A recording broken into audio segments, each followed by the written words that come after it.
প্রিয় লিসেনার্স, আসসালামু আলাইকুম। আপনাদেরকে আবারও স্বাগত জানাচ্ছি এবারের ঈদ স্পেশাল আয়োজনের তৃতীয় ধাপে।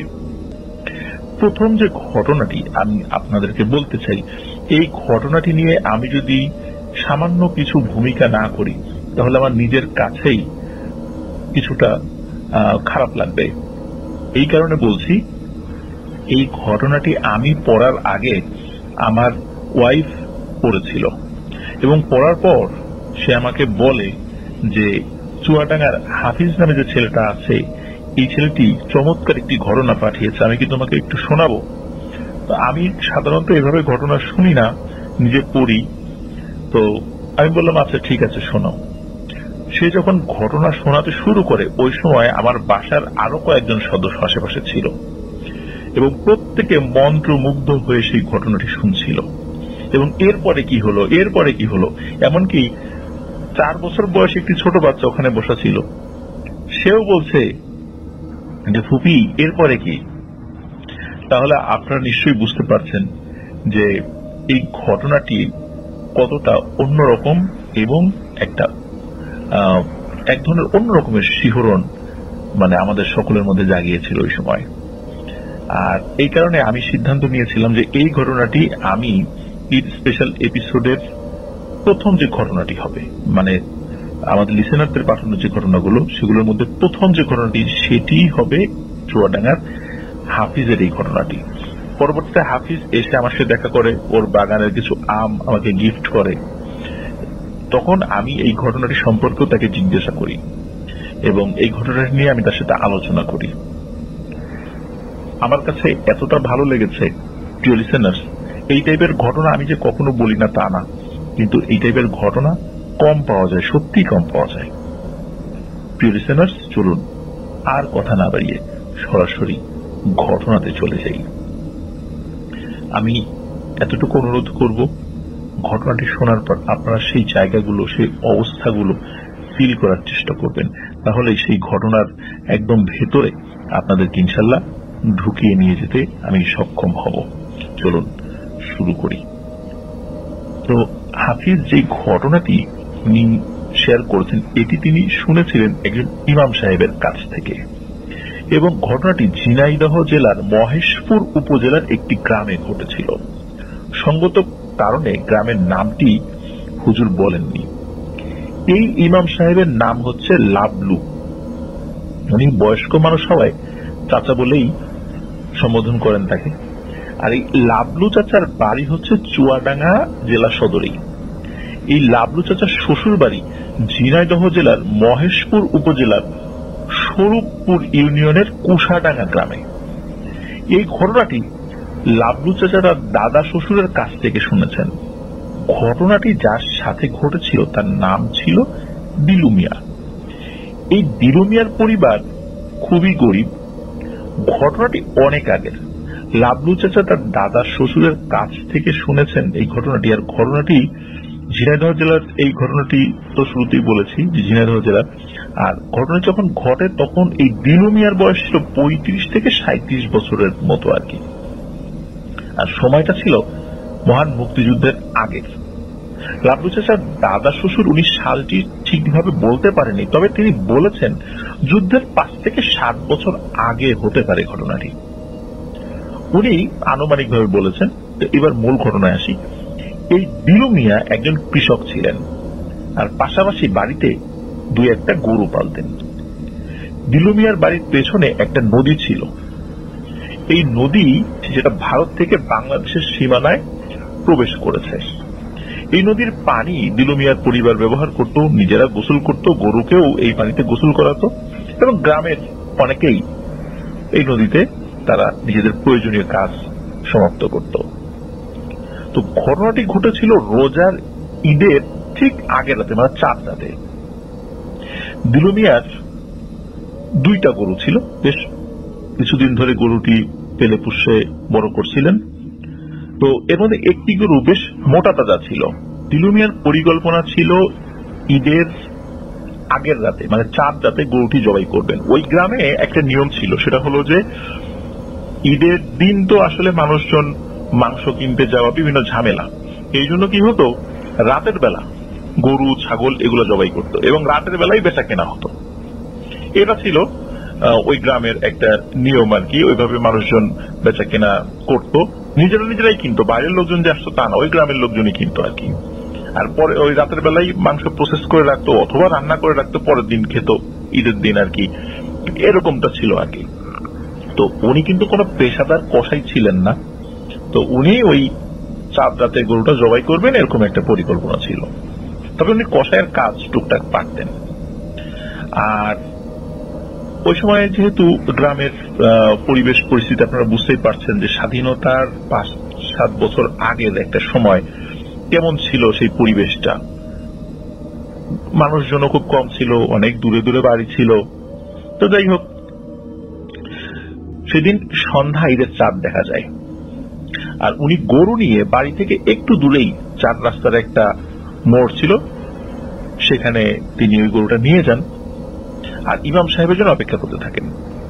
আর ইমাম সাহেব আসতে আসতে রাত প্রায় 8টা বেজে যায়, কারণ ওই গ্রামে তো আরো কিছু গরু ছাগল জবাই করতে হবে। তো উনি ওই জবাই করে ওই পর্যন্ত আসতে দেরি হয়ে যায় আর কি। কারণ ওনাকে আগে বলে রাখা ছিল, আর তখন তো মোবাইল ফোন ছিল না যে উনি কোথায় আছে সেটা জানবে এবং তাড়াতাড়ি আসতে বলবে, সেজন্য অপেক্ষা করছিল। আর ইমাম সাহেব মোটামুটি কাছাকাছি এসেছেন। ওই গরুটা ধরেছিল ওনার এক বন্ধু দিলু মিয়া, গরুটা ধরেছিল না আর কি, গরুর দড়ি ধরেছিল না। তো হঠাৎ করে কি হয়, ওই গরুটা তার বন্ধুর হাত থেকে ছুটে ওই নদীর দিকে চলে যায়। নদীর পাড় দিয়ে, নদীর যে শাখাটা মানে ভারত থেকে বাংলাদেশে এসেছে, তো ওই দিকে চলে যায়। ওই নদীর তীরে ছিল একটি পরিত্যক্ত শ্মশান, আর তার পাশেই ছিল একটি পরিত্যক্ত কুয়া, যেটা 1947 সালের দেশভাগের পর আর ব্যবহার করা হয়নি। ওই জায়গাটা খুব নির্জন, মানুষজন যায় না, ঝোপ জঙ্গল হয়ে গেছে আর কি। টোটালি ওই জায়গাটা আসলে অ্যাবান্ডন মানে পরিত্যক্ত অবস্থায় আছে আর কি। তো এরপর আবার জঙ্গল আছে, তারপরে আবার ভারত বাংলাদেশের বর্ডার রয়েছে, মাঠ রয়েছে, এর অনেক পরে ভারতের গ্রাম রয়েছে। তখন তো এরকম মানে বর্ডারে ফেন্সিং করা ছিল না, মানে কাঁটাতারের বেড়া ছিল না, মানুষ পায়ে হেঁটে চলে যেতে পারত। মানে ওই দিলু মিয়ার গরু যেই দিকে গেছে সেই দিকের আর একটা গ্রামের দূরত্ব অনেক বেশি ছিল। এক কথায় গরু যেদিকে গেছে ওইদিকে বাংলাদেশের আর কোনো গ্রাম নেই, বর্ডার তার অনেক পরে ভারতের একটা গ্রাম। আর শ্মশানের পাশ দিয়ে যে নদী গেছে, এই নদীর একটি পাশ এই দিলু মিয়ার বাড়ির পাশ দিয়ে গেছে। কিন্তু এখন দিলু মিয়া তার বন্ধু এই গরুর পিছু পিছু যায়, কিন্তু গরু তো আর কোন ঝোপ জঙ্গল এগুলো বোঝে না, সে সোজা দিয়েছে দৌড়। সে জঙ্গল ঝোপঝাড় ভাঙতে ভাঙতে সামনের দিকে চলে যায়। আর দিলু মিয়া আর তার বন্ধু তারা ওই ঝোপ জঙ্গল ধরে না গিয়ে তারা রাস্তা ধরে গরু টার্গেট করে এগিয়ে যেতে থাকে। এক সময় এই দিলু মিয়া আর তার বন্ধু গরু থেকে বিচ্ছিন্ন হয়ে যায়। এভাবে প্রায় 1 ঘন্টা খোঁজার পর তারা দুইজন দেখে এই গরুটি একটি শিশু গাছের নিচে দাঁড়িয়ে রয়েছে। শিশু গাছ তো অনেকেই চিনে থাকবেন। তো ওই গরুটি দাঁড়িয়ে আছে এবং কিছু একটা খাচ্ছে। তখন দিলু মিয়া আর তার বন্ধু গরুটি দেখে কিছুটা স্বস্তি পায় যে না, গরুটা অন্তত পাওয়া গেল। এখন গরুটা যে ধরবে সেটা তো পরের ব্যাপার। এখন কথা হলো, এই শিশু গাছের কাছে যেতে হলে বেশ কিছু ঝোপঝাড় পার হয়ে তারপর ওই শিশু গাছের কাছে যেতে হবে। কিন্তু ওই গরুটি এক মনে নিচের দিকে তাকিয়ে কিছু খেয়ে যাচ্ছে। দিলু মিয়া আর তার বন্ধু কি করে, একটা মোটা ডাল হাতে নেয়, মানে তার হাতে একটা ডাল, তার বন্ধুর হাতে একটা ডাল আর কি।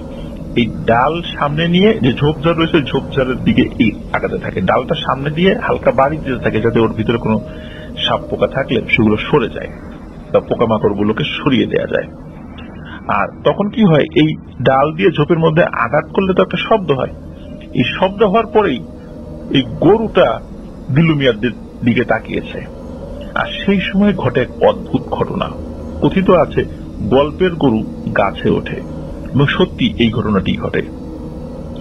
ওই গরু অন্য কোনো দিকে না দৌড়ে সোজা ওই শিশু গাছের উপরে ওঠা শুরু করে, এবং উঠতে উঠতে গরু একবারে গাছের শেষ মাথায় একটা চিকন ডালে উঠে গরু দাঁড়িয়ে খুব জোরে আওয়াজ করতে থাকে।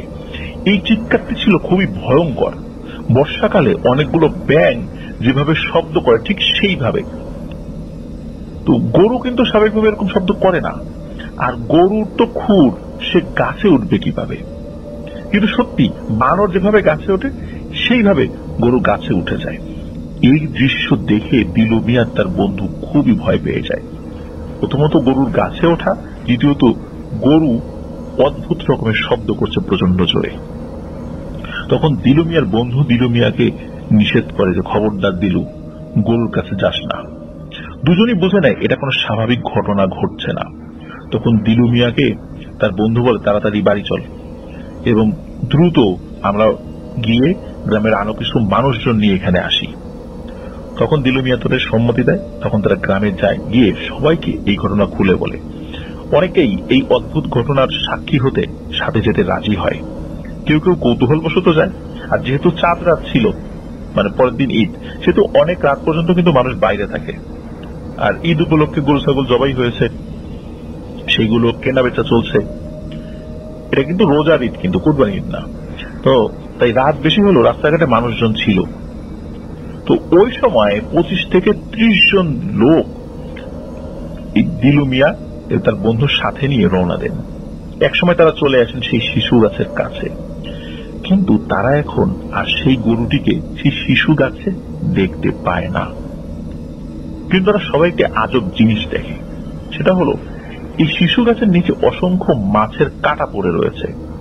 কিছু মাছের মাথা, লেজ ভাঙা ভাঙা অবস্থায় রয়েছে এবং সেই মাছগুলো দেখে প্রত্যেকের অভিমত ছিল এই মাছগুলো কিছুক্ষণ আগেই নদী বা পুকুর থেকে নিয়ে এসে মাত্রই খাওয়া হয়েছে। তখন সবাই মিলে গরু খুঁজতে শুরু করে। আশেপাশে ঝোপঝাড়, তারপরে এগুলো জায়গায় কোনো কিছু বাকি রাখছিল, তন্ন তন্ন করে খুঁজছিল, কিন্তু কেউ গরুকে খুঁজে পায় না। তখন ওখানে যারা ছিল প্রত্যেকে ধারণা করে ওই গরু কোনো অশুভ কিছু খপ্পরে পড়েছে, তা না হলে গরু কেন গাছে উঠবে। তারপরও সবাই মিলে ভাগ হয়ে আশেপাশে অনেক খোঁজাখুঁজি করেও যখন গরু পায় না, তখন কিছু কিছু লোক বাড়ির উদ্দেশ্যে চলে আসে যে ধুর আর খুঁজে পাওয়া যাবে না। আর কিছু লোক থাকে, তারাও তাদের সাথে খুঁজতে থাকে। এভাবে রাতে 12টা পর্যন্ত সবাই মিলে গরু খুঁজে যখন গরু পায় না, তখন সবাই মিলে দিলু মিয়াকে বলে এই গরু এত রাতে আর খুঁজে পাওয়া যাবে না, সকালে আমরা আবার খুঁজে দেখব, চল বাড়ি যাই। এই কথা বলে অনেকেই বাড়ির দিকে যায়। আবার কিছু লোক আগে চলে গিয়েছে, আর বাকি যারা ছিল তার প্রত্যেকেই তো চলে যেতে সম্মতি প্রকাশ করে। তখন দিলু মিয়া সবাইকে চলে যেতে বলে, এমনকি দিলু মিয়া এতক্ষণ সাথে থাকা তার বন্ধুকেও চলে যেতে বলে। কিন্তু সবাই দিলু মিয়াকে এই গভীর রাত্রে এই মাঠের মধ্যে একা রেখে আসবে না। তো সবার পিড়াপিড়িতে দিলু মিয়া বাড়ি ফিরতে রাজি হয়। সবাই মিলে মাঠ থেকে গ্রামে চলে আসে আর দেশের মতো বাড়িতে চলে যায়। দিলু মিয়ার বন্ধু বাড়িতে চলে যায়, কিন্তু দিলু মিয়ার মন তো আর মানে না। এত বড় একটা গরু এতদিন ধরে পেলে পুষে বড় করেছে, আর সাথে এমনিতেই গরিব মানুষ। এখন এই গরু রেখে সে কিভাবে যাবে? তার মন তো মানে না। আর যার যখন কিছু হারায় তখন তার মনে হয় আর একটু খুঁজলেই পাওয়া যাবে। তাই দিলু মিয়ারও মনে হচ্ছিল আর একটু খুঁজলেই হয়তো গরুটা পেতাম। সবাই যখন গ্রামে এসে যার যার বাড়ি চলে গিয়েছিল, তখন দিলু মিয়া বাড়িতে গিয়ে একটা বড় দা হাতে নেয় এবং আবার বাড়ি থেকে বের হয় গরু খোঁজার উদ্দেশ্যে। বাড়িতে তার বউ, তার বড় মেয়ে এবং একটি ছোট ছেলে রয়েছে। তার ছোট ভাই ছিল আর মা বাবা ছিল। তারা প্রত্যেকে নিষেধ করেন দিলু মিয়াকে গরু খুঁজতে যেতে, কিন্তু দিলু মিয়া বলে আমি বেশি দূরে না, রাস্তার আশেপাশে গরু খুঁজে চলে আসব। পরিবারের অমতে সে বাড়ি থেকে বের হয়। আর যেহেতু ঈদের দিন পরের দিনই চাঁদ রাত, পরদিন সবাই খুব ভোরে ঘুম থেকে উঠে পড়বে। এদিকে ভোরবেলা দিলু মিয়ার বউ তার শ্বশুর শাশুড়ি মানে দিলু মিয়ার মা বাবাকে বলে রাতে তার ছেলেকে দেখেছে কিনা। যেহেতু দিলু মিয়া অনেক সময় বাড়ির বারান্দায় ঘুমাতো, এই জন্য দিলু মিয়ার বউ জিজ্ঞেস করে, কিন্তু দিলু মিয়ার মা বাবা বলে তার ছেলেকে নাকি তারা রাতে দেখেনি। তখন দিলু মিয়ার বউ বলে সে রাতে ঘরে ফিরে আসেনি। তারা ভাবে ছেলে হয়তো রাতে এসে বারান্দায় শুয়েছিল, ভোরের আলো ফোটার সাথে সাথে হয়তো গরু খুঁজতে গেছে। আর এই দিলু মিয়ার মা বাবা দুজনই বয়স্ক মানুষ ছিলেন, সকাল হয়ে গেছে, সবাই ঈদের নামাজ পড়তে যাচ্ছে, আর এদিকে দিলু মিয়া আসে না। দিলু মিয়া ঈদের নামাজের সময় সব সময় সে তার মা বাবাকে দেখতো, মা বাবাকে সালাম করতো, পরে তার বাবার সাথে ঈদের নামাজ পড়তে ঈদগাহের দিকে যেত।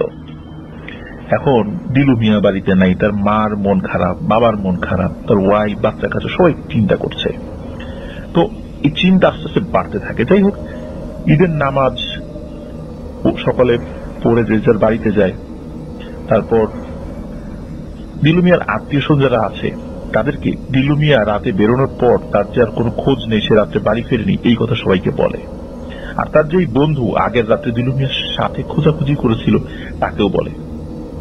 তখন তার বন্ধু আরো কয়েকজনকে সাথে নিয়ে দিলু মিয়াকে খুঁজতে বের হয়। আবার ওইদিকে তার আত্মীয় স্বজন, প্রতিবেশী সবাই মিলেই খুঁজতে বের হয়। এখন আর গরু খোঁজার দিকে কারো মন নেই, এখন দিলু মিয়াকে খুঁজে পেতে হবে, এটাই আসল কথা। সবাই মিলে যে মাঠে গত রাত্রে গিয়েছিল, মানে যেখানে একটা শিশু গাছের কাছে দিলু মিয়ার গরুকে দেখা গিয়েছিল, সেখানে খুঁজতে দেখি, কিন্তু সেখানেও দিলু মিয়ার কোনো হদিস নাই। এভাবে সারাদিন খুঁজেও দিলু মিয়াকে কেউই পায় না। কেউ বলে অত রাতে একা একা তার বের হওয়া ঠিক হয়নি, কেউ বলে গত রাতে গরুটার আচরণ ছিল অস্বাভাবিক। দিলু মিয়ার সাথে কি অস্বাভাবিক কিছু ঘটেছে কিনা। আবার কেউ বলে হয়তো গরু খুঁজতে খুঁজতে সে অনেক দূরে চলে গেছে, ফিরে আসবে পরে। বিভিন্ন মানুষ বিভিন্ন ধরনের মন্তব্য করতে থাকে। আর দিলু মিয়ার বাড়ির দিকে কান্নার রোল পড়ে যায়। পরদিন গ্রামের মানুষ সবাই মিলে সিদ্ধান্ত নেয় আজকে আরো বেশি মানুষ দলে দলে ভাগ হয়ে চারদিকেই খুঁজতে থাকবে কোথায় গেল দিলু মিয়া। ঈদের দিন দিলু মিয়া বাড়িতে ফেরেনি, তাহলে চিন্তা তো বাড়াই স্বাভাবিক। এজন্য ঈদের পরের দিন তাকে খোঁজার জন্য 8 থেকে 10 জন মানুষ দলে দলে ভাগ হয়ে দিলু মিয়ার খোঁজ করতে শুরু করে। এর মধ্যে একটি দল সেই শ্মশান ঘাটের কাছে যায়, সেই শ্মশান ঘাটের কথা আমরা শুরু থেকে বলেছিলাম, এবং সেখানে গিয়ে তারা দিলু মিয়ার গরুকে খুঁজে পায়। গরুটা ছিন্ন ভিন্ন অবস্থায় ছিল, গরুর মাথা পা সব আলাদা, এবং দিলু মিয়ার সাথে নিয়ে যাওয়া যে দাটা নিয়ে সে বের হয়েছিল সেই দা পড়ে থাকতে দেখে, এবং অনেকগুলো কুকুরের মতো প্রাণীর পায়ের ছাপ, আর হাতির পায়ের থেকেও, মানে পায়ের ছাপের থেকেও বিশাল কোনো একটা ছাপ, মনে হচ্ছে হাতির পা যত বড় এর থেকেও বড় কোনো পা যদি থাকে সেই পায়ের ছাপ সেখানে দেখতে পায়। কিন্তু দিলু মিয়ার কোনো হদিস পাওয়া যায় না, শুধু তার সেই দাটি পড়ে থাকতে দেখে সবাই। আশেপাশে তন্ন তন্ন করে খোঁজা হয়, কিন্তু দিলু মিয়াকে আর কোথাও পাওয়া যায় না। তখন সবাই বুঝতে পারে দিলু মিয়ার সাথে খারাপ কিছু ঘটেছে, আর তারা বাড়িতে ফেরত আসে সেই দাটা নিয়ে, এবং সবাইকে বলে যে গরু ছিন্ন ভিন্ন দেহের কথা, আর সাথে থাকা যে দা পেয়েছে, আর তারা যা যা দেখেছে সবকিছু পরিবারের সদস্যদেরকে খুলে বলে। এভাবে আরো 3-4 দিন সবাই মিলে আশেপাশে দিলু মিয়াকে খুঁজতে থাকে, কিন্তু দিলু মিয়াকে আর কোথাও পাওয়া যায় না। সবাই ধরে নেয় দিলু মিয়ার সাথে সত্যি খারাপ কিছু হয়েছে, এবং দিলু মিয়া আর বেঁচে নেই। পরিবারের শোকের ছায়া নেমে আসে। তার বৃদ্ধ বাবা দিলু মিয়ার জন্য অনবরত কাঁদতে থাকে, তার মা কাঁদতে থাকে, তার সন্তান, তার স্ত্রী কাঁদতে থাকে। ছেলের চিন্তা করতে করতে বাবা অসুস্থ হয়ে পড়ে। এভাবে পার হয়ে যায় প্রায় 2.5 বছর। মানুষ দিলু মিয়াকে ভুলতেই বসেছিল। একদিন সকালে দিলু মিয়ার বাবা অসুস্থ ছিল, যেহেতু তার বার্ধক্যজনিত কারণে তিনি মারা যান। গ্রামের সবাই দিলু মিয়ার বাড়িতে ভিড় করে, চারদিক থেকে আত্মীয় স্বজন যারা ছিল সবাই আসতে থাকে। এর মধ্যে ঘটে এক অদ্ভুত ঘটনা। দিলু মিয়ার বাড়ির পাশে যেই নদীটি ছিল, হঠাৎ করে সেই নদীর পানি মনে হচ্ছে একটা বিশেষ জায়গায় ঘূর্ণিপাক খাচ্ছে, এবং ঘূর্ণিপাক খাওয়ার ওই জায়গাটা দিলু মিয়ার ঠিক বাড়ির কাছে, কারণ দিলু মিয়ার বাড়ি থেকে ওই নদীর শাখাটা খুব বেশি দূরে ছিল না, একদম কাছাকাছি ছিল। তো ঘূর্ণিপাক হওয়ার একটা পর্যায়ে ঘূর্ণিপাক থেমে যায় এবং নিচ থেকে হঠাৎ করে বুদবুদ উঠতে থাকে। অনেক সময় কোনো হাঁড়ি বা পাতিলে গরম পানি যখন ফুটতে থাকে তখন যেরকমটা হয় সেভাবে মনে হচ্ছে ওখানে পানি ফুটছে। একটা সময় সেই পানি ফোটাও বন্ধ হয়ে যায়, আর হঠাৎ করে একটা মাথার মতো কিছু একটা ভেসে ওঠে। এই দৃশ্য কিন্তু ওই নদীর ধারে থাকা কয়েকজন লোক দেখছিল কৌতূহল হয়ে, যে হঠাৎ করে এখানে পানির পাক কেন খাচ্ছে, আবার এরকমটা কেন হচ্ছে। এবং একটা মাথার মতো একটা ভেসে ওঠে এবং ওই জিনিসটা আস্তে আস্তে মানুষের অবয়ব ধারণ করে এবং সাঁতরে তীরে আসতে থাকে। সাঁতরে যখন তীরে আসে তখন দেখে যে মাথার চুল বড় বড়, দাড়ি গোফ বড় বড় একটা লোক। তো তাকে দেখে শুরুর দিকে কেউ চিনতে পারেনি, কিন্তু কয়েক মিনিট পর চিনতে পারে, আরে এ তো দিলু, এখান থেকে কিভাবে আসলো। আর এই যে লাবলু সাহেব, যিনি ইমাম সাহেব, এই লাবলু চাচার দাদা শ্বশুর ওখানে ছিলেন। তার দাদা শ্বশুরের ভাষ্য মতে তার শরীরে সেই সময় যে পোশাকটা ছিল হারিয়ে যাওয়ার সময়, মানে সে ঘর থেকে যেটা পরে বের হয়েছিল ওইটাই সে পরেছিল। তার পুরো শরীর ছিল ভেজা, তার চুলে জটলা বেঁধে গেছে, মানে জট পেকে গেছে। গোফ দাড়ি বলেছি এতটাই বড় হয়ে গেছে শুরুতে, মানে হঠাৎ করে দেখলে যে কেউ চিনতে ভুল করবে। তো দিলু মিয়া তার বাড়িতে ঢোকে। বাড়িতে ঢোকার সাথে সাথে স্বাভাবিকভাবেই তার পরিবার কান্নায় ভেঙে পড়ে, কিন্তু দিলু মিয়া একেবারেই নির্বিকার। সে বাড়িতে ঢুকে বাড়ির উঠানে একটি কুলবড়ই গাছ ছিল, সেই গাছের গোড়ায় হেলান দিয়ে বসে পড়ে। পরিবারের সদস্য, গ্রামের লোকজন বিভিন্ন ধরনের প্রশ্ন দিলু মিয়াকে করতে থাকে। শুধু একটি প্রশ্নে বেশি বেশি করে করতে থাকে, এতদিন দিলু মিয়া কোথায় ছিল, কোথা থেকে এলো। কিন্তু দিলু মিয়া কোনো প্রশ্নের উত্তর দিতে পারে না, শুধু ফেল ফেল চোখে তাকিয়ে থাকে এবং দিলু মিয়ার চোখ থেকে অঝোর ধারায় পানি পড়ছে। কেউ কেউ দিলু মিয়াকে বলছে যে তোমার বাবা তো মারা গেছে, আর অনেকদিন পরে তুমি বাড়িতে ফিরেছো, এই জন্য হয়তো বা কাঁদছো, কিন্তু কথা তো বলবা, কথা বলো। কিন্তু দিলু মিয়া কোনো কথা বলে না। দিলু মিয়ার বাবার লাশ গোসল করানো হয়, যখন জানাজা পড়ানো হয়, জানাজায় দিলু মিয়া শরিক হয়। ওই কুলবড়ই গাছ থেকে উঠে গিয়ে জানাজায় শরিক হয়। জানাজা করানোর পর দাফন করার সময় দিলু মিয়া ওই কবরের পাশে দাঁড়িয়েছিল, কবর খোঁড়া হয়েছিল সেখানে দাঁড়িয়েছিল, কিন্তু কারোর সাথে কোনো কথা বলেনি। যখন দাফন করা শেষ হয় তখন দিলু মিয়া আবার হেঁটে হেঁটে বাড়িতে ফিরে ওই কুলবড়ই গাছের গোড়ায় বসে পড়ে। এদিকে আসরের নামাজের পর দিলু মিয়া হঠাৎ করে ওই কুলবড়ইয়ের গাছের গোড়া থেকে উঠে দাঁড়ায়। উঠে দাঁড়িয়ে সে তার মেয়ের কাছে যায়, ছেলের কাছে যায়, মেয়ে এবং ছেলের মাথায় হাত বুলায় এবং মায়ের কাছে কিছুক্ষণ বসে থাকে। সবাই তাকে খাবার দিয়েছিল, কিন্তু সে কিন্তু কোনো খাবারই খায়নি। সে হাত দিয়ে প্লেট দূরে সরিয়ে দিয়েছিল। মাগরিবের আজানের ঠিক আগে হঠাৎ করে কি হয়, চারদিকে প্রচন্ড জোরে কুকুর ডাকতে থাকে এবং কুকুরগুলো ডাকতে ডাকতে দিলু মিয়ার বাড়ির কাছে চলে আসে। আর দিলু মিয়ার বাড়ির আশেপাশেও যে কুকুরগুলো ছিল সেগুলো এসে ওই কুকুরগুলোর সাথে যোগ দেয়। আর ওই কুকুরগুলা দিলু মিয়ার বাড়িতে ঢুকে দিলু মিয়াকে ঘিরে ফেলে এবং তার দিকে তাকিয়ে ঘেউ ঘেউ শব্দ করতে থাকে। দিলু মিয়া কি করে, উঠে দাঁড়ায়। কুকুরের দিকে তার কোনো ভ্রুক্ষেপ নেই।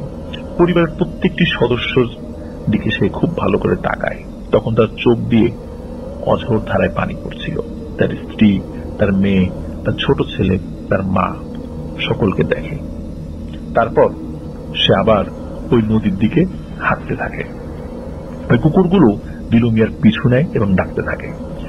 দিলু মিয়া নদীর কাছে যায়, তখন হঠাৎ করে নদীর ওই যে জায়গাটায় হঠাৎ করে পাক শুরু হয় এবং বুদবুদি উঠতে থাকে। দিলু মিয়া যখনই এটা দেখেছে তখন সে আবার সাঁতার শুরু করে। সাঁতার দিয়ে ওই বুদবুদির কাছে গিয়ে দিলু মিয়া হারিয়ে যায়। গ্রামের কয়েকজন এটা দেখেছে। এটা দেখার পর যখন দিলু মিয়ার উঠে আসছে না, তখন আবার তারা সেখানে গিয়েছে সাঁতার কাটতে কাটতে। তখন কিন্তু আর ওই বুদবুদি নেই, একদম স্বাভাবিক হয়ে গেছে। ওখানে কিন্তু ওরকম স্রোতও ছিল না, একদম স্বাভাবিক ছিল। তখন অনেকে ডুব দেয়, কিন্তু দিলু মিয়াকে আর কোথাও খুঁজে পাওয়া যায় না। তো যাই হোক, এটা নিয়ে আবার চিৎকার চেঁচামেচি শুরু হয়ে যায় যে দিলু মিয়া পানিতে ডুবে গেছে। তারপরে অনেক খোঁজাখুঁজি হয়েছে ওই জায়গাটাতেই, কিন্তু দিলু মিয়াকে আর কোথাও খুঁজে পাওয়া যায়নি।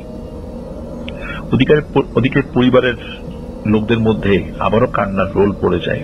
একে তো পরিবারের একজন মুরব্বী সদস্য মারা গেছেন, তারপরও 2.5 বছর পর পরিবারের এক সদস্য ফিরে এসেছে, ফিরে আসার পর আবারও সে চলে গেল। তো দিলু মিয়া পুনরায় নিখোঁজ হওয়ার পর গ্রামের মানুষের মধ্যে বিভিন্ন ধরনের সন্দেহ জাগে। কারণ দিলু মিয়া মারা গেছে কিন্তু সবাই ধারণাই করে নিয়েছিল। এখন কথা হচ্ছে, দিলু মিয়া যেহেতু এইভাবে রহস্যজনকভাবে এসেছে আবার রহস্যজনকভাবে চলে গেল, তখন সকলে বিশ্বাস করে যে দিলু মিয়ার সাথে সত্যি অস্বাভাবিক কিছু হয়েছে এবং যেভাবেই হোক দিলু মিয়াকে ফিরিয়ে আনতে হবে, এবং এটা সম্ভব। ওই গ্রামে অনেকেই টুকটাক কবিরাজি করত। দিলু মিয়ার পরিবার সব কবিরাজের সাথে যোগাযোগ করে, কিন্তু কোন কবিরাজ দিলু মিয়ার বিষয়ে কোনো সমাধান দিতে রাজি হয় না। শুধু একটা কথাই বলে, দিলু মিয়ার সাথে যা ঘটেছে সেটা খুবই ভয়াবহ, যেই এই বিষয়ে সমাধান দেওয়ার চেষ্টা করবে সে সহ তার পরিবার একদম নিশ্চিহ্ন হয়ে যাবে। পরে তারা স্থানীয় এক মসজিদের ইমাম সাহেবের সাথে কথা বলেন। ইমাম সাহেব একদিন সময় নেন, তিনি বিষয়টা দেখবেন বলে আশ্বস্ত করেন। পরের দিন যখন দিলু মিয়ার পরিবার ওই ইমাম সাহেবের সাথে দেখা করেন, তখন ইমাম সাহেব বলেন দিলু মিয়াকে নিয়ে কোনো তথ্য তার অধীনে থাকা জিনেরা দিতে চায়নি। জিনেদেরকে অনেকবার বলার পরেও দিলু মিয়া সম্পর্কে কোনো তথ্য বলতে তার অপারগতা প্রকাশ করছে, এবং ওই জিনেরা নাকি দুহাত করজোরে সেই ইমাম সাহেবকে বলেছে যে দোহাই লাগে, দিলু মিয়ার সম্পর্কে কোনো প্রশ্ন আমাদেরকে জিজ্ঞেস করবেন না এবং দিলু মিয়ার বিষয়ে কোনো তথ্য আমরা দিতে পারবো না। যদি বিন্দু মাত্র চেষ্টা করি তার বিষয়ে তথ্য অনুসন্ধান করার, তাহলে আমরা আর বেঁচে থাকতে পারবো না, আমরা আমৃত্যু কারাগারে কাটাতে হবে এমনও হতে পারে, অথবা আমাদের মৃত্যুদণ্ড দিতে পারে। সুতরাং এই প্রশ্ন আমাদেরকে করবেন না। তখন হুজুর বুঝে যান দিলু মিয়ার সমস্যার সমাধান করা এটা কোন জিনেদের পক্ষে সম্ভব নয়, এই সমস্যার সমাধান কোন মানুষের পক্ষেই করা সম্ভব, কোন জিন এটা কোনো সমাধান দিতে পারবে না। এমত অবস্থায় এই হুজুর, ওনার একজন ওস্তাদ, তিনি সিলেটে ছিলেন, একজন কামেল একজন হুজুর, তখন দিলু মিয়ার পরিবারকে বলেন যে আমি তো এটার কোনো সমাধান করতে পারলাম না, এই কামেল হুজুরের ঠিকানাটা নেন, আমার কথা বলবেন, আপনারা তার সাথে যোগাযোগ করেন, ইনশাল্লাহ উনি আপনাদের হয়তো নিরাশ করতে চাইবেন না, কারণ তিনি অনেক বড় বুজুর্গ একজন ব্যক্তি, আল্লাহ তাআলা ওনাকে অনেক ভালোবাসেন, উনি হয়তোবা যদি আল্লাহর কাছে দোয়া করেন এই সমস্যার সমাধান হতে পারেন। সবাই রাজি হয় সেই কামেল হুজুরের সাথে দেখা করার জন্য। দিলু মিয়ার পরিবার থেকে দিলু মিয়ার ভাই, তারপর তার যে বন্ধু, ওই যে ঈদের রাত্রে গরু খুঁজেছিল তার সাথে, যার হাত থেকে মূলত গরুটা ছুটে গিয়েছিল, এবং দিলু মিয়ার মা, এই কয়জন মিলে সেই কামেল হুজুরের সাথে দেখা করার জন্য সিলেটে গিয়েছিল। দিলু মিয়ার মাকে সাথে নেওয়ার উদ্দেশ্য ছিল দিলু মিয়ার মায়ের দিকে তাকিয়েও যদি হুজুর এই কাজটি করতে রাজি হন। তারা সিলেট যান এবং খুব সহজেই এই কামেল হুজুরের কাছে পৌঁছে যান, কারণ ওই হুজুরকে মোটামুটি সবাই চিনতেন। আর তাদের হুজুরের মাদ্রাসায় পৌঁছাতে বেশ সময় লেগে যায়, কারণ ওই সময়ে ওই ঝিনাইদহ থেকে সিলেট যাওয়ার যে দূরত্বটা এটা তো অনেক ছিল, কয়েকদিন লেগেছিল পৌঁছাতে, কারণ তখন তো রাস্তাঘাট তো ভালো ছিল না, ঢাকায় আসতে হবে, ঢাকা থেকে আবার সিলেট যেতে হবে, পথটাও তো অনেক বেশি, তাই না? তো যাই হোক, দিলু মিয়ার পরিবার সেই কামেল হুজুরের কাছে যান, গিয়ে সালাম দেন এবং হুজুরকে দিলু মিয়ার সাথে ঘটে যাওয়া সম্পূর্ণ যে ব্যাপারটা যতটুকু তারা জানতেন সেইটুকু বলেছেন। আর এই দিলু মিয়ার মা দিলু মিয়ার ঘটনা বলার সময় অনেক কান্না করছিল, তার ছেলের বউ, তার ছেলে মেয়েকে নিয়ে কতটা অসহায় জীবনযাপন করছে সবকিছু হুজুরকে বলেন। হুজুর সব ঘটনা শুনে এবং তারা যে অনেক দূর থেকে এসেছেন এই বিষয়টি হুজুরকে খুব ব্যথিত করে, এত দূর থেকে আসছেন আপনারা। তো একটা জিনিস বলে রাখা ভালো, তারা হুজুরের সাথে সাক্ষাৎ করেছে দুপুরের জোহরের নামাজের পর। হুজুর সবকিছু শুনে একটা দিন সময় নেন এবং বলেন আমি আপনাদের সাথে আগামীকাল সকালে এই বিষয় নিয়ে ইনশাল্লাহ কথা বলবো, আর আপনারা আমার মেহমান, আপনাদের থাকা খাওয়ার সকল বন্দোবস্ত আমি করে দিচ্ছি। তখন ওদের থাকা খাওয়ার সকল বন্দোবস্ত হুজুর নিজ দায়িত্বে করে দেন। পরদিন সকালবেলা হুজুর লোক দিয়ে দিলু মিয়ার পরিবারকে ডেকে পাঠান, যেখানে তাদেরকে রাখা হয়েছিল সেখান থেকে ডেকে পাঠান তার কাছে। দিলু মিয়ার পরিবারের যারা গিয়েছিল সবাই সেখানে আসে। তখন হুজুর দিলু মিয়ার মাকে বলে, দিলু মিয়ার যে মেয়ে আছে তার বয়স কত? তখন দিলু মিয়ার মা বলে, দিলু মিয়ার 2 সন্তানের মধ্যে তার মেয়ে বড় সন্তান, তার বয়স 13 বছরের মতো হবে। তখন হুজুর বলেন, আপনার এই নাতনিকে খুব দ্রুত বিয়ে দিয়ে দেবেন, খুব অল্প সময়ের মধ্যে, আর পুরো গ্রামের মানুষকে দাওয়াত দিবেন, বিশেষ করে প্রত্যেকটা বাড়ি থেকে একজন করে। আর যত দ্রুত সম্ভব এটা দিতে হবে, সম্ভব হলে এই সপ্তাহের পরের সপ্তাহে যে শুক্রবার আসে শুক্রবারটা বিয়ের দিন নির্ধারণ করেন, এবং এই সময়ের মধ্যেই আপনাদেরকে কোনো পাত্র খুঁজে বের করতে হবে। ওই সময় তো অল্প বয়সে মেয়েদের বিয়ে হয়ে যেত, 13 বছর বয়স কিন্তু ওই সময়ের প্রেক্ষাপটে সেটা কিন্তু ঠিক বয়স ছিল। তো যাই হোক, তো যদি এটা করেন হুজুর বলে তাহলে আপনার ছেলের জন্য ভালো হবে। এই কামিল হুজুর দিলু মিয়ার পরিবারের যারা হুজুরের সাথে দেখা করতে গিয়েছিলেন তাদের সাথে বসে 15 দিন পর যে শুক্রবার আসবে সেই শুক্রবারের মধ্যে মেয়ের বিয়ের সবকিছু ঠিকঠাক করার কথা বলেন এবং ওই শুক্রবার বিয়ের দিন ধার্য করতে বলেন। বলে রাখা ভালো, সেই সময়ে আমি তো আবারও বলছি যে খুব দ্রুত বিয়ে হয়ে যেত। তো যাই হোক, কিছু সময় পর এই হুজুর দিলু মিয়ার ভাই আর তার বন্ধুকে একটু বাইরে যেতে বলেন। তিনি দিলু মিয়ার মায়ের সাথে একটু একা কথা বলতে চান। তখন তারা দুজন বাইরে যান। তখন হুজুর একটা দোয়া পড়েন। দোয়া পড়ার পরে বলেন যে এই মুহূর্তে আমার আশেপাশে কোনো জিনও নেই, কোনো বার্তাবাহক জিনও নেই যে কোনো তথ্য এখান থেকে ফ্লাশ হবে। সুতরাং আপনাকে আমি কিছু কথা বলবো, এই কথাগুলো আপনার ভেতরে রাখবেন, কাউকে জানতে দিবেন না, এবং এই কাজটা আপনাকেই করতে হবে। তখন হুজুর দিলু মিয়ার মাকে একটা ছোট কাচের বোতলের মধ্যে পানি দেন এবং তিনি বলে দেন, এই মেয়ের বিয়ের দিন, মানে দিলু মিয়ার মেয়ের বিয়ের দিন তোমার ছেলে আবার আসবে এবং মেয়ের বিয়ে হওয়া পর্যন্ত ছেলে থাকবে। ঠিক মাগরিবের আজানের আগ মুহূর্তে এই ছেলে আবার পানির মধ্যে ডুব দিয়ে অদৃশ্য হয়ে যাবে। এই ছেলে যখন আসবে তখন খুব কৌশলে এই পানি তাকে খাওয়াতে হবে, আর এই পানি খাওয়ার সাথে সাথে ছেলে অজ্ঞান হয়ে যাবে, মানে দিলু মিয়া অজ্ঞান হয়ে যাবে। তারপর যখন জ্ঞান ফিরবে তখন ছেলে স্বাভাবিক হয়ে যাবে, কথা বলতে পারবে। ইনশাল্লাহ এর মধ্যেই আমরা আপনার বাসায় হাজির হব। এবং এই যে কথাটা, এই কথাটা কাউকে বলা যাবে না, তাহলে কিন্তু এই পানির গুণাগুণ নষ্ট হয়ে যাবে। আর এটাও বলে দেন সেই হুজুর যে আপনার ছেলে যে কথা বলতে পারছে না বিষয়টা এরকম নয়, সাময়িক সময়ের জন্য আপনার ছেলের কথা বলার শক্তিটা নষ্ট করে দেওয়া হয়েছে।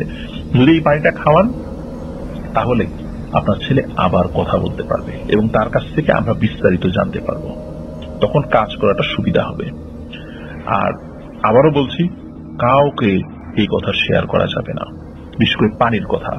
আর পরবর্তীতে ওই হুজুর দিলু মিয়ার ভাই এবং বন্ধুকে ডেকে বলে, আপনাদের সাথে ওই মেয়ের বিয়ে সম্পর্কিত যে বিষয়গুলো বলেছি কাউকে এলাকায় গিয়ে এর মূল বিষয় বলবেন না।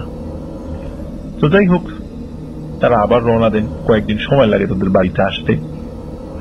সবাই যখন জিজ্ঞেস করে দিলু মিয়ার বিষয়ে হুজুর কি বলেছে, যারা হুজুরের সাথে দেখা করতে গিয়েছেন সবাই একই কথা বলতে থাকে যে হুজুরের সাথে দেখা হয়নি, হুজুর ভারতে গেছে, হুজুরের পরিচিত যারা আছেন তারা 1 মাস পরে যেতে বলেছেন। এর বাইরে তারা আর কিছু বলে না গ্রামের মানুষকে। এদিকে হাতে সময় কম, ওই মেয়েকে বিয়ে দেওয়ার জন্য ছেলে খোঁজা শুরু করে। এক পর্যায়ে ওই গ্রামের একটা ছেলের সাথে বিয়ে ঠিক হয়, বিয়ের দিন ধার্য করা হয় সেই শুক্রবারে। এই শুক্রবার হুজুর বলে দিয়েছেন। শুরু হয় গ্রামে প্রতি পরিবার থেকে একজন করে দাওয়াত দেওয়ার কাজ। দেখতে দেখতে শুক্রবার চলে আসে, বাড়িতে বিশাল আয়োজন চলছে।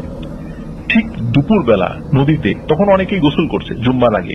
ওই সময় নদীর মাঝখানে ঘূর্ণিপাক শুরু হয়, আর এই ঘূর্ণিপাকের ভেতর থেকে আবার হঠাৎ করে কিছু একটা ভেসে ওঠে এবং সাঁতার কাটতে কাটতে তীরে চলে আসে।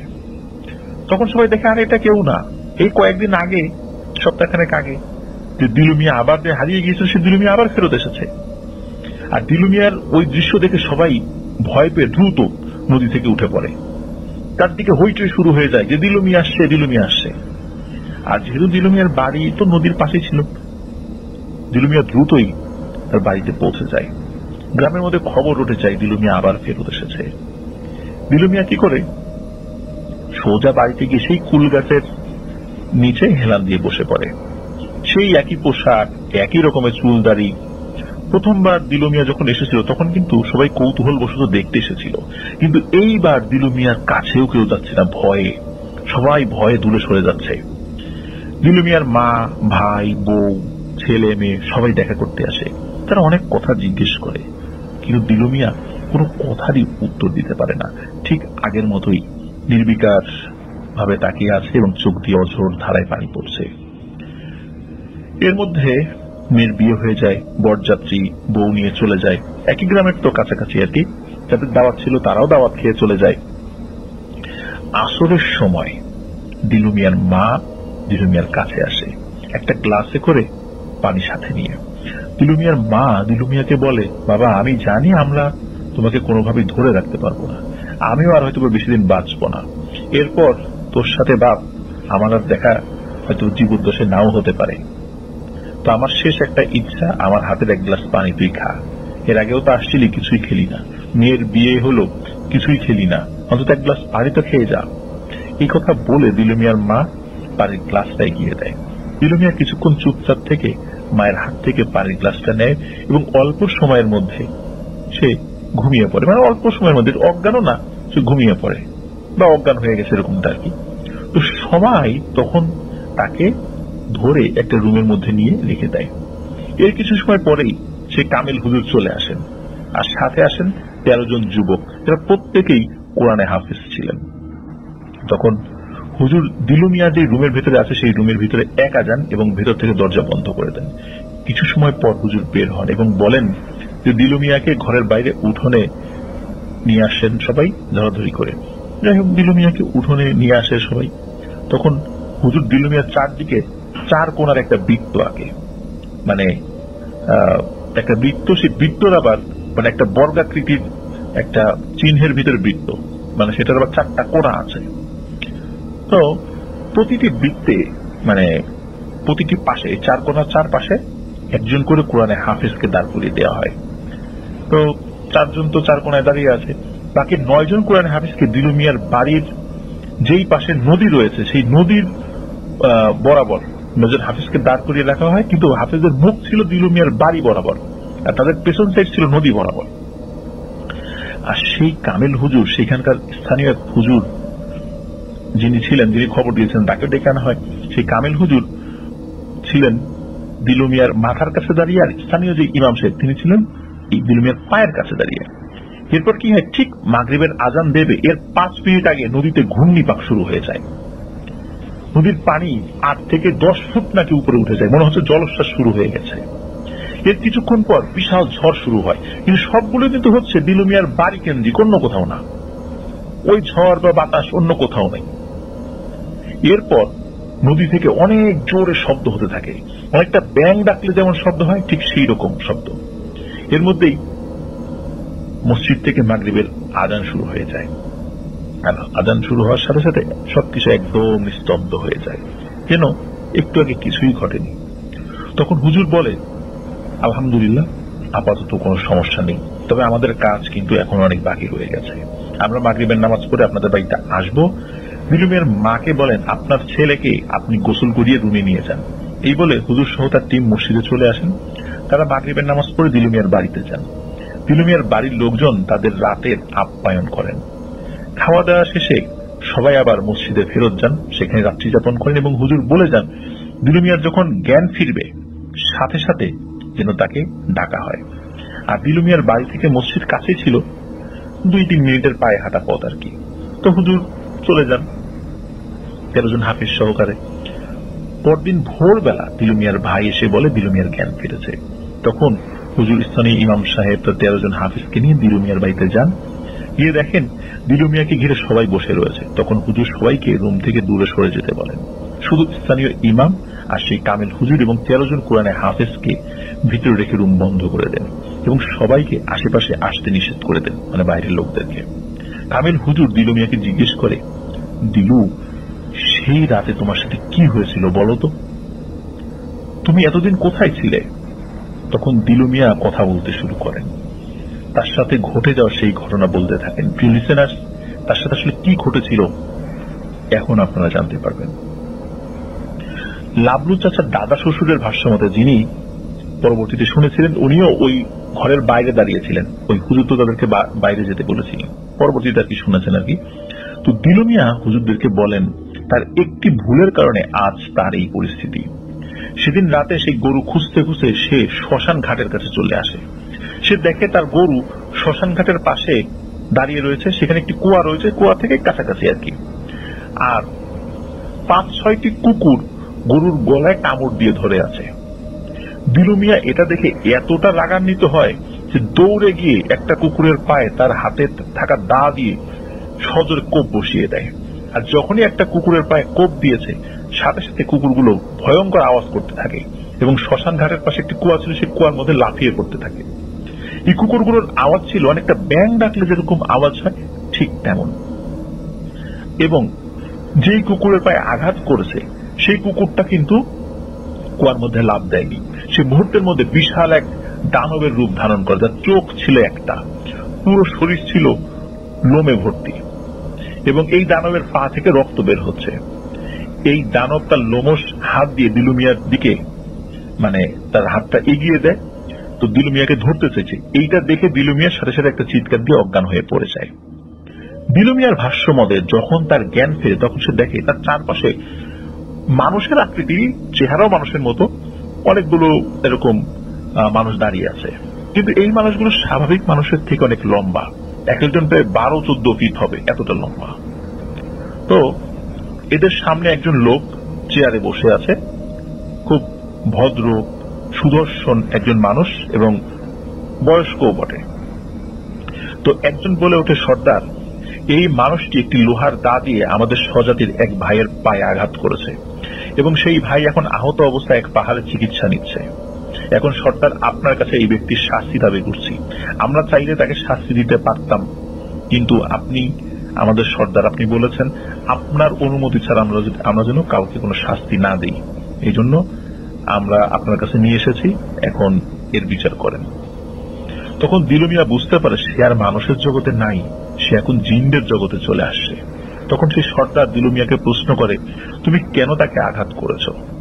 তখন দিলু মিয়া সব ঘটনা খুলে বলে। জিনের সর্দার সব শুনে আর এক জিনকে জিজ্ঞেস করে, আচ্ছা, এই মানুষটি যা বলছে এটা কি সত্যি? তখন সেই জিন বলে, হ্যাঁ, সে যা বলেছে তার 100% সত্যি। ঈদের রাত হওয়ার কারণে আমরা 6 জন মিলে ঘুরতে বের হই। এক পর্যায়ে গ্রামের পাশেই একটা গরু দেখতে পাই। আমরা 6 জন গরুর মধ্যে প্রবেশ করি এবং গরুকে নিয়ে আনন্দ করতে থাকি। গরু রূপেই আমরা নদীর মাছ খেতে থাকি, এই গাছ ওই গাছ ঘুরে বেড়াতে থাকি। যেহেতু চাঁদ রাত, আমাদের মনেও আনন্দ ছিল পরের দিন ঈদ। যখন বুঝি ফজরের আজান দিতে বেশি দেরি নেই, তখন আমরা গরুর ভেতর থেকে বের হয়ে আসি এবং কুকুরের রূপ নিয়ে আমরা সবাই মিলে গরুর রক্ত খেতে থাকি। কে বেশি করে গরুর গলা থেকে রক্ত খাবে এটা নিয়ে আমরা প্রতিযোগিতা করতে থাকি। মূলত গরুর মালিক যেহেতু গরুকে আর খুঁজে পায়নি, সে চলে গিয়েছিল, আমরা ধারণা করেছিলাম যে সে আর আসবে না। এই কারণেই আমরা এই কাজটি করেছি এবং আমরা রক্ত খেতে এতটাই মগ্ন ছিলাম, এই লোক কখন যে এসেছে কেউ বুঝতেই পারিনি। আর সে এসে আচমকা কোন ধরনের কোন শব্দ না করে, সে যদি শব্দও করত তাহলে আমরা হয়তো বা এখান থেকে সরে যাওয়ার সুযোগ পেতাম। সে কোন ধরনের কোন শব্দ না করে আমাদের এক ভাইকে আঘাত করে বসে। সব শুনে জিনের সর্দার বলে যে, তোমরা কেন এই গরুটার দিকে নজর দিয়েছো সেটা আগে বলো। তখন ওই জিনেরা কোনো উত্তর দিতে পারে না। 5 জন জিন ছিল, মানে আরো জিন ছিল, কিন্তু যারা নালিশ করতেছিল 5 জন, এবারে একজন তো আহত অবস্থায় পাহাড়ে চিকিৎসা নিচ্ছে। তখন বলে যে, তোমাদের কাজ কি এটা? তোমরা একটা গরিব মানুষের গরু সেটা সরিয়ে নিয়ে গেছো, তারপর সেই গরুটা নিয়ে খেলা করেছো। এমনি খেলা করতা, নিষেধ নাই, কিন্তু গরিব মানুষের গরুটা নিয়ে কেন এই কাজটা করলা? তোমরা এই গরুটা মেরে খেয়েছো, এই জন্য তোমাদের শাস্তি পেতে হবে। আর আমাদের স্বজাতির একজনকে সে গুরুতর আঘাত করেছে, এই জন্য দিলু মিয়াকেও শাস্তি পেতে হবে। জিনের সর্দার যখন বলেছে ওই 5 জন জিনকে যে তোমাদেরকেও মানে শাস্তি পেতে হবে, ওই 5 জন জিন মানে এমন কান্নাকাটি শুরু করেছে এবং থরো থরো কম্প শুরু হয়ে তার শরীর কাঁপতেছে তাদের ভয়ে, যে না জানি সর্দার কি শাস্তি দেয়। মানে ওরা বলছে সর্দার আমাদের অন্যায় হয়ে গেছে, আমাদেরকে ক্ষমা করেন।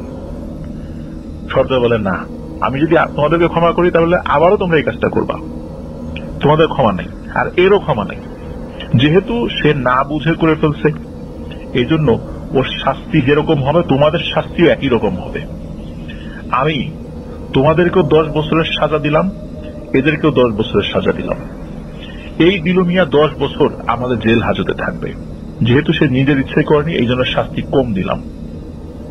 আর তোমাদের শাস্তি হচ্ছে তোমরা 10 বছর আমাদের এই সমাজে আসতে পারবা না, তোমরা 10 বছর এই দিলু মিয়ার বাড়ির আশেপাশে থাকবা, কখনোই তোমরা কোনো ভয়ের সুরতে ওই পরিবারের সামনে হাজির হবা না, ওই পরিবারের খোঁজ খবর নিবা এবং ওই পরিবারে কি হয় না হয় পুঙ্খানুপুঙ্খ ব্যাপারগুলো অন্য জিনদেরকে জানাবা, তারা এসে খবর দেবে। আর তোমাদেরও অপশন রয়েছে, যে সুযোগটা আমি দিলু মিয়াকে দেব তোমাদেরকেও দিব। আমি নিজেই দিলু মিয়ার সাথে কথা বলে সেই সুযোগটা দিতে চাই। তখন দিলু মিয়াকে জিনের সর্দার বলে যে তোমার বাড়িতে কে কে আছে? বলে যে আমার স্ত্রী আছে, এক কন্যা, একটা ছোট ছেলে আর বৃদ্ধ মা বাবা রয়েছে। আর এই শাস্তির কথা শুনে দিলু মিয়া তো কাঁদতে থাকে যে আমার মা বাবা মারাই যাবে, আমার সন্তানদের কি হবে। তখন জিনের সর্দার বলে যে শাস্তি তো তোমাকে আমি একা দেই নাই, আমার সজা থেকেও তো শাস্তি দিয়েছি। তুমি যদি 10 বছর তোমার পরিবার থেকে বাইরে থাকো, ওরাও 10 বছর তারা পরিবার থেকে বাইরে থাকবে, এটাই ওদের শাস্তি। আমি জিন হয়ে ইনসাফ করেছি, এখন বলো তোমার কিছু বলার আছে? বলে হ্যাঁ আমার বলার আছে, এই 10 বছরের মধ্যে আমাকে আমার পরিবারের সাথে দেখা করার সুযোগ দিতে হবে। তখন জিনের সর্দার বলে এটা তো সম্ভব নয়। যখন সে খুব কান্নাকাটি করে বলে আচ্ছা ঠিক আছে আমি সুযোগ দিব, এই 10 বছরের মধ্যে তোমার মেয়ের যখন বিয়ে হবে তখন তুমি যেতে পারবা। আর এই 10 বছরের মধ্যে তোমার পিতা মাতা বা পরিবারের কোনো আত্মীয় স্বজন, মানে তোমার ফ্যামিলির মধ্যে তোমার স্ত্রী, পিতা মাতা, সন্তান, এদের যদি মৃত্যু ঘটে তাহলে শুধু তুমি দেখতে যেতে পারবা। আর কিভাবে দেখতে যাবা সেই ব্যবস্থা আমি করে দিব। তখন এই ব্যাপারগুলো যখন বলে তখন ওই জিনদেরকেও বলে যে যেই বিষয়ে ওরা ওদের পরিবারের সাথে দেখা করতে পারবে, দিলু মিয়া তার পরিবারের সাথে দেখা করতে পারবে, একই রকম ব্যাপার যদি ওই 6 জন জিনের সাথেও ঘটে তাহলে তারা তাদের পরিবারের সাথে দেখা করতে পারবে এবং তারা তাদের সমাজে ঢুকতে পারবে। না হওয়া পর্যন্ত ওই দিলু মিয়ার বাড়ির আশেপাশে তাদেরকে থাকতে হবে, এটাই তাদের শাস্তি। ওই জিনেরাও কান্নাকাটি শুরু করে যে সর্দার এরকম শাস্তি আমাদেরকে দিয়েন না, আমাদের অন্যায় হয়েছে। তখন বলে যেহেতু আমার কাছে বিচার চলে আসছে, এটা আমাকে করতেই হবে। তো জিনের সর্দার এই শাস্তিটা দিলু মিয়াকে দেন। দিলু মিয়াকে কয়েকজন লোক এসে ধরে নিয়ে যায়, একটা রুমের মধ্যে নিয়ে যায়। শুরুতে ওই রুমটা অন্ধকার, পরবর্তীতে আলোকিত হয়। ওই রুমের পাশে আর একজনকে নাকি দিলু মিয়া দেখে, আর একজন মানুষকে। তো দিলু মিয়া তাকে বাংলাদেশি, মানে তার দেশ ভাষা, তাকে জিজ্ঞেস করে আপনার বাড়ি কোথায়, কোথা থেকে আসছেন। সে লোকটা তো আসলে ভাষা বোঝে না, সে শুধু বলছে ইন্দোনেশিয়া ইন্দোনেশিয়া। তার মানে হচ্ছে আর একটা লোককে জিনেরা ধরে নিয়েছে বা ধরে এনেছে ওই কারাগারে, তার বাড়ি ছিল ইন্দোনেশিয়াতে। তার সাথে কি ঘটনা ঘটেছে বা তার পরিবারের সাথে কি ঘটনা ঘটেছে এইটা আর কখনো জানা যায়নি। তো যাই হোক, তো ঘটনা যেটা ঘটে সেটা হলো যে দিলু মিয়া তো এই বিষয়গুলো ডিটেলস মানে তাকে বলে। এখন কথা হলো যে তার বাবা যখন মারা যায় তখন দিলু মিয়ার কাছে এসে একজন মানুষ খবর দেয়, মানে মানুষ বলতে মানুষের সুরতে খবর দেয় তোমার বাবা মারা গেছে, সর্দারের নির্দেশ, তুমি প্রস্তুত হও, তোমাকে যেতে হবে। আর মনে রেখো তোমার সময় কিন্তু মাগরিবের আগ পর্যন্ত, এর মধ্যে ঠিক যেভাবে তুমি যাবা সেভাবেই চলে আসবা। তারপরে একটা গ্লাসে কিছু একটা রস আর কি, এটা খেতে দেয়া হয়। এটা খাওয়ার সাথে সাথে দিলু মিয়ার কথা বলতে পারে না। তখন দিলু মিয়াকে নিয়ে একটা বিশাল আকৃতির প্রায় 15-20 ফুট লম্বা একটি গজার মাছের পিঠে বসিয়ে দেওয়া হয়। গজার মাছের পিঠে বসার সাথে সাথে মনে হচ্ছে গজার মাছের পিঠের সাথে তার হাত পা বডি লেগে গেছে। এরপর গজার মাছ চলতে শুরু করে। মাত্র অল্প 1 মিনিট এর মধ্যেই হঠাৎ করে দিলু মিয়া বলে যে, তখন আমি হঠাৎ করে মনে হলো আমি নদীর উপরে ভেসে উঠেছি। তারপর আমি সাথে চলে আসি এবং এসে আমি আমার বাবার লাশ দেখি এবং ওদের সাথে প্রতিশ্রুত সময় আমাকে চলে যেতে হবে বলে আমি আবার চলে যাই। আর আমি এমন জায়গায় ছিলাম যেখানে ঠিক পৃথিবীর মতোই সূর্য ওঠে, সূর্য অস্তমিত হয়, 3 বেলা আমাকে খাবার দিত, আজানের শব্দ আমি শুনতাম। কিন্তু কোথায় ছিলাম এটা আমি জানি না, তবে আমি জিনেদের জগতে ছিলাম এটা আমি জানি। তো যাই হোক, তখন হুজুর বলে যে তোমার মেয়ের বিয়ের সময় তুমি তো আসতে পারবা, এই জন্য আমি বলেছিলাম যে কত দ্রুত তোমাকে আবার বাড়ির দিকে নিয়ে আসা যায়। তখন হুজুর বলেন যে ওই হুজুরের অনুগত খুব পরহেজগার একটি জিন রয়েছে, সে ছিল চাভুস বা মুখবির বা সংবাদ সংগ্রাহক জিন। সংবাদ সংগ্রহে তার দক্ষতা অন্য জিনদের থেকে অনেক বেশি। যখন হুজুর এই সম্পর্কে জানার জন্য সেই জিনকে দায়িত্ব দেয়, তখন সেই জিন প্রথমে ঘুরে এসে বলে যে হুজুর এই বিষয়ে আমি কোনো তথ্য সংগ্রহ করতে পারিনি, কারণ এটা এমন একটা জায়গায় যেই জায়গায় জিনেদের প্রবেশের অনুমতি নেই, শুধু নির্দিষ্ট কিছু জিনেরাই বা অনুমোদিত কিছু জিনেরাই সেখানে প্রবেশ করতে পারে। তখন হুজুর ভালো করে রিকোয়েস্ট করেন যে তোমাকে তো আমি খুব ভালোবাসি, বিশ্বাস করি, তুমি আরেকটু চেষ্টা করে দেখো কিভাবে সমস্যাটার সমাধান করা যায়। তখন ওই জিনটি কিছুক্ষণ চুপ করে থেকে বলে আচ্ছা ঠিক আছে, আমি যাই, আবার দেখি আমি কোনো তথ্য সংগ্রহ করতে পারি কিনা। অনেকক্ষণ পরে এসে ওই জিন হুজুরের কাছে বলে যে আমার এক বন্ধু ওই জায়গার আশেপাশে থাকে, তার কাছে আমি দিলু মিয়া সম্পর্কে জিজ্ঞাসা করি। তখন সে বলে যে দিলু মিয়াকে 10 বছরের শাস্তি দেওয়া হয়েছে, সে শুধু হাতে গোনা কয়েকবার বাড়িতে যেতে পারবে, তার পরিবারের এই ঘটনা যদি ঘটে তাহলেই শুধু যেতে পারবে, তার মেয়ের বিয়ে এবং পরিবারের কোন সদস্যের মৃত্যু হলে সে যেতে পারবে। এবং অন্য যে জিনেরা, যে 6 জন জিন, একজন তো আহত ছিল, পরে তাকেও ধরে নিয়ে তার বাড়ির কাছে রেখে আসা হয়েছে। এই 6 জন জিনের শাস্তি হচ্ছে এই 10 বছর দিলু মিয়ার শাস্তি শেষ হবে, এই 6 জন জিনের শাস্তিও শেষ হবে। তো এই তথ্যটা শুধু জেনে আসে, কিন্তু এতটুকু তথ্যের বাইরে কোন জিনের ক্ষমতা নাই এই বিষয়ে উপকার করা, শুধু এতটুকু তথ্যই আনতে পেরেছিল। কিন্তু কোথায় রাখা হয়েছে, কোন জেলখানায় রাখা হয়েছে, এই বিষয়েও ওই জিনটি কোনো তথ্য দিতে পারেনি। তো তার বন্ধু জিনের কাছ থেকে তথ্য নিয়ে এসে হুজুরকে জানায়। তখন হুজুর এই কারণেই বলেছিল যে মেয়ের বিয়ের দিন তো তাহলে দিলু মিয়া আসবে, আর দিলু মিয়া আসলেই তাকে খুব কৌশলে আটকে ফেলতে হবে এবং তারপরে এই সমস্যার সমাধান করতে হবে। তো যাই হোক, এভাবে প্রাথমিক একটা সমস্যার সমাধান হয়, কিন্তু ফাইনাল সমস্যার সমাধান কিন্তু হয়নি, কারণ দিলু মিয়ার শাস্তি কিন্তু শেষ হয়নি। কেবল 2.5 বছর 20 দিনের মতো শাস্তি অতিক্রান্ত হয়েছে। 2.5 বছরের মাথায় তো তার বাবা মারা গেলে সে আসে, আবার 2 সপ্তাহ পর তার মেয়ের বিয়েতে আসে, এই তো সময়, এখনো কিন্তু তার শাস্তি আরো অনেক বাকি রয়ে গেছে। তো যাই হোক, এটাও বলা ছিল দিলু মিয়া যদি বাড়িতে গিয়ে কোনো কারণে না ফেরত আসে তাহলে তাকে তো ধরে নিয়ে আসা হবে এবং আমৃত্যু জিনেদের কারাগারে তাকে থাকতে হবে। এখানে দিলু মিয়া কিন্তু চলে যেতে বাধ্য হয়েছিল। তো যাই হোক, এখন যেটা হয়, হুজুর বলেন যে আজকে মাগরিবের আজানের আগ মুহূর্তে আমরা শ্মশানের সেই জায়গায় যাব এবং কুয়ার কাছে যাব। স্থানীয় সেই মসজিদের ইমাম সাহেব, দিলু মিয়া, তার মা এবং সেই কামেল হুজুর এবং সাথে থাকা 13 জন কোরআনে হাফেজকে নিয়ে সেই কুয়ার কাছে যান। সেই হুজুর ছোট্ট একটা সূচ বের করেন, তার 13 জন শিষ্যের আঙ্গুল থেকে 1 ফোঁটা করে রক্ত নেন এবং দিলু মিয়ার আঙ্গুল থেকে 1 ফোঁটা রক্ত নেন এবং এই রক্তগুলো একটা শিশিতে ভরেন এবং তার সাথে ওনার কাছে থাকা আরেকটা বোতলে কিছু পানি ছিল, সেই পানির সাথে ওই রক্ত মেশান। ওই রক্ত এবং ওই পানি মিশ্রিত, মানে ওই ইয়েটা আর কি, কুয়ার মধ্যে ফেলে দেন এবং কুয়ার মধ্যে ফেলার আগে ওই কুয়ার চতুর্দিকে একটা বন্ধনী দিয়েছিলেন, একটা দাগ দিয়েছিলেন। তো যাই হোক, কুয়ার মধ্যে ফেলার অল্প কিছুক্ষণের মধ্যেই, তখনও কিন্তু সন্ধ্যা একদম লাগেনি, অন্ধকার হয়নি, 4 থেকে 5 ফুট লম্বা একটা সাপ কুয়ার উপরে উঠে আসে। এটা দেখে ওই কামেল হুজুর, মানে একটা সাপ না, কয়েকটা সাপ আর কি, তো সাপগুলোর উদ্দেশ্যে বলেন আমি তোমাদের সাথে কথা বলতে চাই না, তোমাদের সর্দারের সাথে কথা বলতে চাই, তাকে গিয়ে আমার সালাম জানাও। এই কথা শোনার পর ওই সাপগুলো একদম স্বাভাবিকভাবেই আবার কুয়ার মধ্যে থেকে যেভাবে এসেছিল আবার সেভাবেই চলে যায়। এর ঠিক 2 থেকে 3 মিনিট পর বিশাল আকৃতির একটা সাপ কুয়ার ভেতর থেকে উপরে উঠে আসে। এই সাপটি ফনা তুলে রেখেছিল এবং কুয়া থেকে প্রায় 20 হাত উপর পর্যন্ত ওই ফনা এবং তার বডিটা ছিল আর কি, এমন ভাবে ছিল।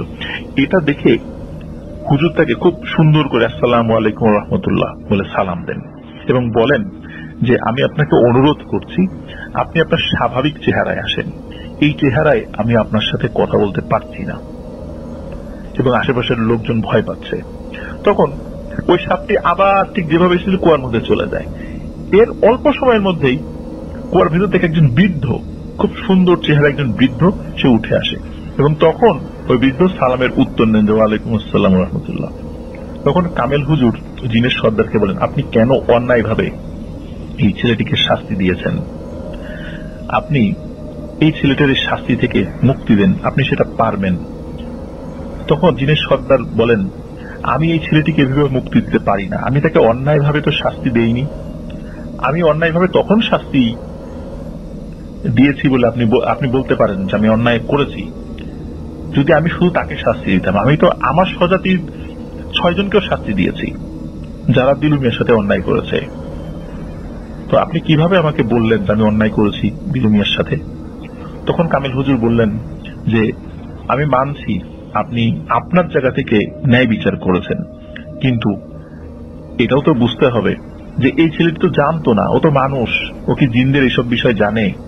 কুকুর রূপে যারা গরুকে আক্রমণ করছে তারা তো জিন ছিল, ওরা তো সে জানতো না। আর দেখেন ওর চিন্তায় তার বাবা মারা গেছে, তার মাকে দেখেন এখানে এসেছে, ও তো বৃদ্ধা একজন মানুষ। তখন বৃদ্ধার মা এবং দিলু মিয়া দুজনেই কান্নাকাটি করতে থাকে।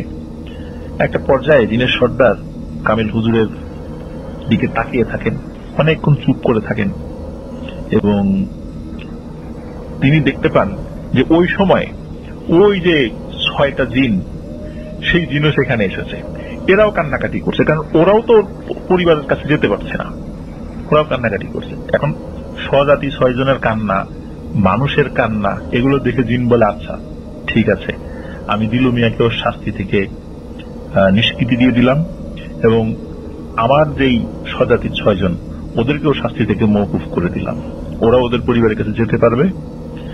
এবং জিনের সর্দার এটাও বলেন যে দেখেন আপনি ইনসাফের কথা যখন বললেন, একটা কথা বলি, আমি যদি দিলু মিয়া এই যে দা দিয়ে কোপ দিয়েছে, আমি যদি এই বিচারটা না করতাম তাহলে কি হতো জানেন?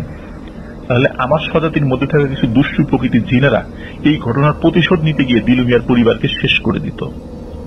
তো 10 বছর শাস্তির পরে দিলু মিয়া এমনিতে পরিবারের কাছে আসতো, স্বাভাবিকভাবে জীবনযাপন করত, ওর পরিবারও ধ্বংস হতো না, দিলু মিয়াও বেঁচে থাকতো। তো এই কারণে আমি মূলত শাস্তিতে দিয়েছিলাম এবং একই সাথে ওই 6 জন জিনকে শাস্তি দিয়েছিলাম ভবিষ্যতে এই কাজটি যেন তারা না করে, কারণ তারা পিশাচ শ্রেণীর কোন জিন না, তারা এভাবে কোনো মানুষের সম্পদ নষ্ট করতে পারে না, এটা তাদের কাজ না। এই কারণেই আমি এই শাস্তিটা তাদেরকে দিয়েছি, যাতে করে ওরাও পরবর্তীতে নিজেদেরকে সংশোধন করে এবং ওদেরকে দেখে আমার সম্প্রদায়ের যারা যারা আছে, আমার রাজ্যের যে জিনেরা আছে তারাও যেন সতর্ক হয়। তখন হুজুর জিনের এই ইনসাফের বিচারে ওই জিন সর্দারকে উপর খুশি হন, জিনের সর্দারের জন্য দোয়া করেন এবং জিনের সর্দারও সকলের জন্য দোয়া করেন এবং বলেন যে আপনি এই কুয়ার চারদিক থেকে যে বন্ধনী দিয়ে রেখেছেন এই বন্ধনীটা তুলে নেন, কারণ আমার সম্প্রদায়ের লোকেরা ওর এটার মধ্যে ঢুকতে পারছে না। তখন হুজুর সেই 13 জন হাফেজকে নির্দেশনা দেন যে দ্রুত এই কুয়ার চারদিক থেকে এই বন্ধনীটা মুছে দাও। তখন তারা ওই বন্ধনীটা মুছে দেয়। তখন উভয়ই সালাম বিনিময় করে ওই জায়গা থেকে বিদায় নেন এবং ওই হুজুর, ওই 6 জন জিন তারাও ওই কুয়ার মধ্যে চলে যায়। এভাবে দিলু মিয়ার এই সমস্যার সমাধান হয়। প্রিয় লিসেনার্স, এই সমস্যার সমাধানের পর সেই কামেল হুজুর তিনি সিলেট চলে যান, তার মাদ্রাসায় চলে যান। বহু আগের ঘটনা। তো শোনা যায় যে ওই হুজুর পরবর্তীতে ওই বয়সের কারণে চোখে কম দেখতেন, অনেকে তাকে অন্ধ হুজুর বলে চিনতেন আর কি। পরবর্তী সময় সেই হুজুরও মারা গেছেন আমি শুনেছি। তো যাই হোক, মুক্তিযুদ্ধের সময় যেহেতু বর্ডার খুব কাছাকাছি ছিল, দিলু মিয়া তিনি সপরিবারে ভারত চলে গিয়েছিলেন। কারণ আরেকটা ভারত যাওয়ার পিছনে আরেকটা কারণ ছিল, অনেকেই তার কাছে অহেতুক প্রশ্ন করতে আসতো, তিনি স্বাভাবিক জীবনযাপন করতে পারছিলেন না, যেখানে যেত তাকে এইসব বিষয় নিয়ে শুধু প্রশ্ন করত। তো উনি খুব বিরক্ত হতেন, যার কারণে মুক্তিযুদ্ধের সময় তিনি ইন্ডিয়াতে চলে গিয়েছেন। তারপরে তার সম্পর্কে আর কিছু জানা যায়নি। তো লাবলু চাচা, মানে যিনি ইমাম সাহেব লাবলু চাচা, যার কাছ থেকে ঘটনা পাওয়া গেছে, লাবলু চাচার দাদা শ্বশুর হচ্ছে দিলু মিয়াদের স্থানীয় এলাকারই একজন। তো তিনি নিজেই ঘটনাটি প্রত্যক্ষ করেছেন। উনিও ইমাম সাহেব ছিলেন, অন্য একটা মসজিদের ইমাম সাহেব ছিলেন আর কি। তো প্রিয় লিসেনার্স, এটা ছিল ঘটনা। আসলে এই ঘটনার সত্য মিথ্যা যাচাই করা এখন অনেক কঠিন। পৃথিবীতে এমন অনেক ব্যাপার হয় যেগুলো আসলে সত্য মিথ্যা এখন আমাদের পক্ষে যাচাই করা সম্ভব নয়, কিন্তু অনেক রহস্যময় ব্যাপার যেগুলো সত্য। প্রিয় লিসেনার্স, দীর্ঘ একটি ঘটনা আপনাদের সামনে উপস্থাপন করলাম। তো আশা করছি এই ঘটনাটি আপনাদের ভালো লেগেছে। আর এই ঘটনাটি আমার কাছেও পার্সোনালি অনেক ভালো লেগেছে। শুরু থেকে শেষ পর্যন্ত প্রত্যেকটি ঘটনায় অনেক শিক্ষণীয় ব্যাপার রয়েছে, অনেক ভয়ের ব্যাপার রয়েছে, রহস্য রয়েছে, ইনসাফের যে ব্যাপারটা, ন্যায় বিচারের যে ব্যাপারটা, সেটাও রয়েছে। প্রিয় লিসেনার্স, আপনারা যারা এখনো আমাদের চ্যানেল সাবস্ক্রাইব করেনি, দ্রুত সাবস্ক্রাইব করে ফেলুন।